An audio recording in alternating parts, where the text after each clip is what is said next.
So this is our ingredients: cabbage, at least 50% of cabbage and 5% of carrots. Ayan.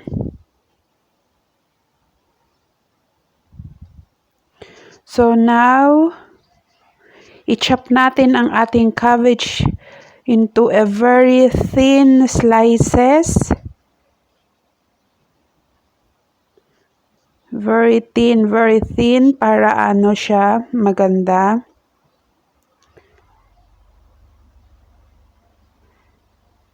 That's it. Yung long at saka long slices with very thin. Yan. Coleslaw, also known as a coleslaw or simply slaw. And coleslaw is a side dish consisting primarily of finely shredded raw cabbage with a salad dressing, commonly either known as the vinaigrette or the mayonnaise. Ayan.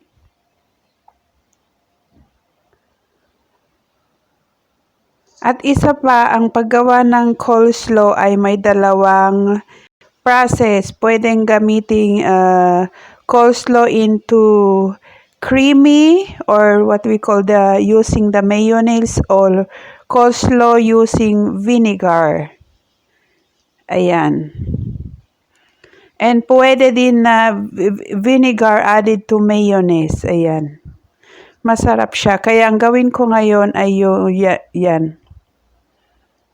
So now we grate our carrots. Grate natin ang ating carrots para maganda. Hindi slice, kasi pag slice matigas siya. Pero pag shredded, pag ito i-grate natin, mas maganda. Ayan. Okay, that's it. So, konti lang ang gawin ko para sa akin. Pero yung proportion na measurement, ilalagay ko doon sa description below so that the proportion will be good. Ayan. The measurement proportion of the ingredients. Pwede nyong gawin mas marami yung cabbage o mas maraming mayonnaise. Ayan. Nasa inyo yan kung gusto nyong mas creamy or not.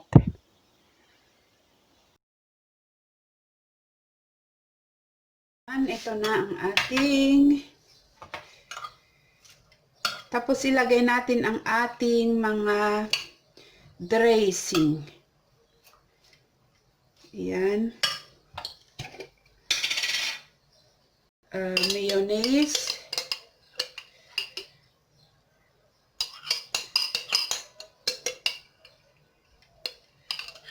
Okay, 2 tablespoon of mayonnaise. At saka cornstarch. A teaspoon. Ayan. Okay, yan. Salt.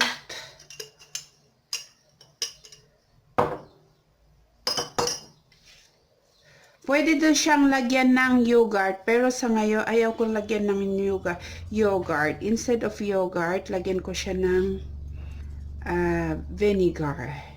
Mas masarap kasi sa akin pag vinegar. Ayan.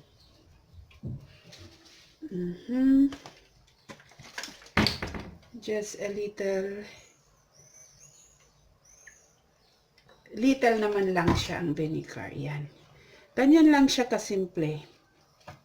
Tapos ihalo mo siya. Halo-haloin. Tapos ilagay sa refrigerator para lumamig. Ready for to eat later. This is a side dish. This is a side dish. Ayan. So, ayan siya. Kung gusto nyong mas marami ang mayonnaise, pero pag marami kasi ang mayonnaise, nakakaumay siya. Ayan. Kaya sa akin, gusto ko lang yung konting mayonnaise, konting mustard, custard, yellow custard, ayan, at saka lemon. Pwede nung lagyan, as I said, there is a yogurt. If it is no yogurt, you can use also lemon like that, ayan. Pero itong ginawa ko lang, it's a mayonnaise. Yan. Little cornstarch. Salt. Ayan. At saka little vinegar. Ayan. Para hindi nakakaumay. So, ito na ang ating coleslaw salad. Very simple but delicious. Ayan. So, that's it. Ipiprito natin to. Itong lean meat. Lean meat using, i-fry natin ng bread, what is it? Bread powder at saka egg. Ayan. So, ito, gagamitin natin to. So, ang ating food ay lean meat. And at saka, ito, tsaka yung coleslaw. Ayan. So, let's make it. So, ayan, gamitin natin 2 egg.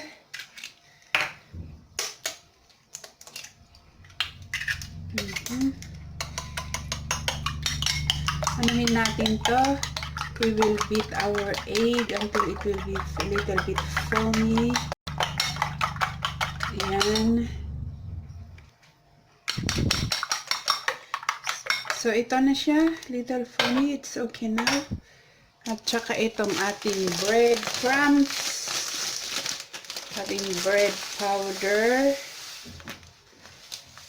Okay.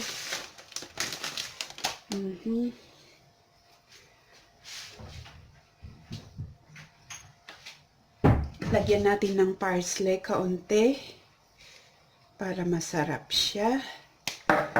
At saka ng white, ito,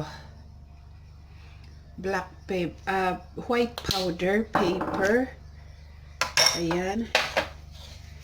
Haluin natin. Okay. So now, ano natin ang ating lean meat. This is a special lean meat.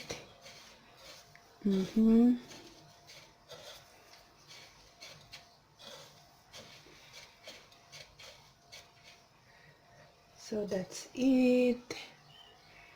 So ito na ang ating fillet with breadcrumbs. Tsaka ipiprito na natin. Deep fry natin siya.